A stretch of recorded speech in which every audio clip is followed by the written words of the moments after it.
সমান্তর ধারা থেকে আরো একটা ক্লাসে তোমাদের স্বাগতম। আজকে তোমাদেরকে আমি টাইপ 4 এর যে ম্যাথগুলো আছে সেগুলো বুঝাই দেবো ভাইয়া।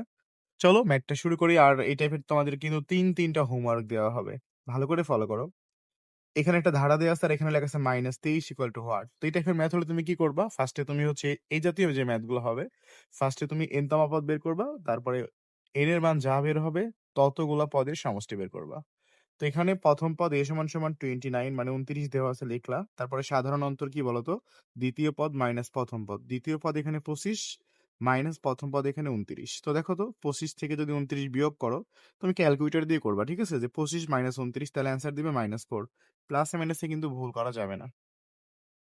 তারপর এখানে লিখবে এটি একটি সমান্তর ধারা, লিখতে হয় ইহা একটি সমান্তর ধারা। সুতরাং পরবর্তীতে লিখবা ধরি n তম পদ সমান -23। এই যে এখানে যেটা দেয়া থাকবে আরকি।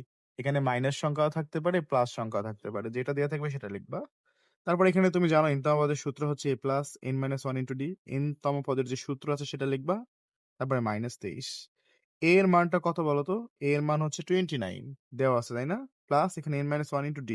এই যে ভাইয়া ভালো করে ফলো করো, d এর মান -4, এখান থেকে বের হইছে -4, -4 বসায় দিলাম ইকুয়াল টু -23। এরপর এখানে তোমার 29 তুমি লিখবা, বুঝছো? তারপরে এই -4 দ্বারা এর ভিতরে গুণ করে দিতে হবে। -4 দ্বারা এখানে প্লাস এ গুণ করবা। মাইনাস প্লাসে মাইনাস। দেখো -4 দ্বারা যদি তুমি n রে গুণ করো, একটু ভালো করে বুঝবে, এখানে অনেকে ভুল করো। ভাইয়া দেখো, এর সামনে মাইনাস আছে আর n এর সামনে কি চিহ্ন আছে? n এর সামনে প্লাস আছে। তাহলে একটা মাইনাস একটা প্লাসে কি হয়? মাইনাস হয়। গুণের সময় সূত্র পড়ে যা হবে তাই লিখবা। প্লাসে মাইনাসে মাইনাস, 4 এর সাথে n রে গুণ করলে 4n। এরপরে দেখো মাইনাস আর মাইনাস, দুইটা মাইনাসে কি হয়? মাইনাসে মাইনাসে প্লাস। 4 এর সাথে 1 রে গুণ করলে 4ই হবে। Equal to -23। বা এখানে দেখো -4n লিখছি আমি। এই 29 এর সাথে 4 কি করবা? যোগ করবা। এর সামনে প্লাস, এর সামনে প্লাস। তাহলে 29 এর 4 কত হবে বলো তো ভাইয়া? 33 হবে। ইকুয়াল টু -23 হবে। এখান থেকে লিখতে পারি বা -4n ইকুয়াল টু এখানে -23 আছে লিখলাম। আর এই যে প্লাস সংখ্যাটা যদি পার করে দিই সেটা কত হবে? মাইনাস হয়ে যাবে। এরপরে দেখো বা -4n ইকুয়াল টু কত হয়? মাইনাস এই যে 3 3 6 মানে টোটালি 56 হবে। সব মিলে আরকি তুমি যদি যোগ করো। এবার আমরা জাস্ট n সমান কি লিখতে পারি? উভয় দিক থেকে মাইনাস, মাইনাস বাদ। দেখো মাইনাস সেম হইলে বাদ দিয়ে দিবা। আর এখানে 4 ছিল গুণ আকারে, পার হইলে ভাগ হবে। আমি একটা লাইনে করে দিচ্ছি। দেখো 4 এবং n কি আকারে ছিল? গুণ আকারে ছিল। তো আমি যদি জাস্ট n রাখি, 4 রে যদি এদিকে পার করে দিই এটা ভাগ হয়ে যাবে। তাহলে 4 দ্বারা যদি আমি 56 রে ভাগ করি তাহলে কত হবে? 14 হবে। বুঝছো? এই 4 দ্বারা যদি আমরা 56 রে ভাগ করি কত হবে? 14 হবে। আর 2 টা মাইনাস উভয় দিক থেকে কাটা গেছে। তো আমাদের কিন্তু n তম পদটা বের হয়ে গেছে।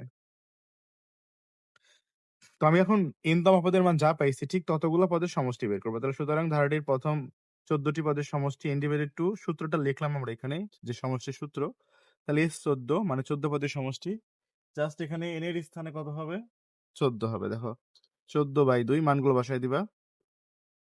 2 ইনটু a এর মান কত? a এর মান হচ্ছে তোমার 29, বসায় দিবা এখানে।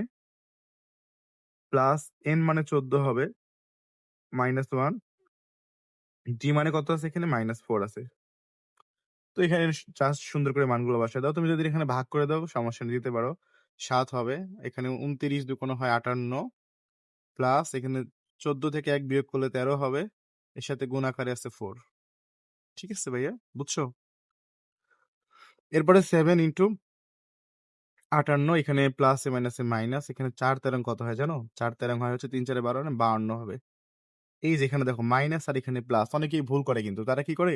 এই 2টা যোগ করে তারপরে গুণ করে। এইরকম করা যাবে না। এখানে আগে কিন্তু গুণের কাজটা করতে হবে। তুমি এখানে বিয়োগ করছো 13 হইছে। তারপরে এটা গুণ আকারে আছে না? জাস্ট সুন্দর করে আগে তুমি গুণের কাজটা আগে করবা। তাহলে 13 আর 4 গুণ করলে 4 তেরং কত হয়? 52। প্লাসে মাইনাসে মাইনাস, 4 তেরং 52। তো সব মিলে যেটা হলো 7 ইনটু 58 থেকে 52 বাদ দিলে কত হয়? 6 হয়। আর এখানে 6 সাথে কত হবে? 42 হবে। তাহলে এটাই হচ্ছে আমাদের এই ম্যাথের অ্যান্সার। আশা করি বুঝছো তুমি। যে 3টা ম্যাথ দেয়া আছে, এই 3টা ম্যাথ হোমওয়ার্ক করে আমাকে সবাই জমা দিয়ে দিও। ঠিক আছে?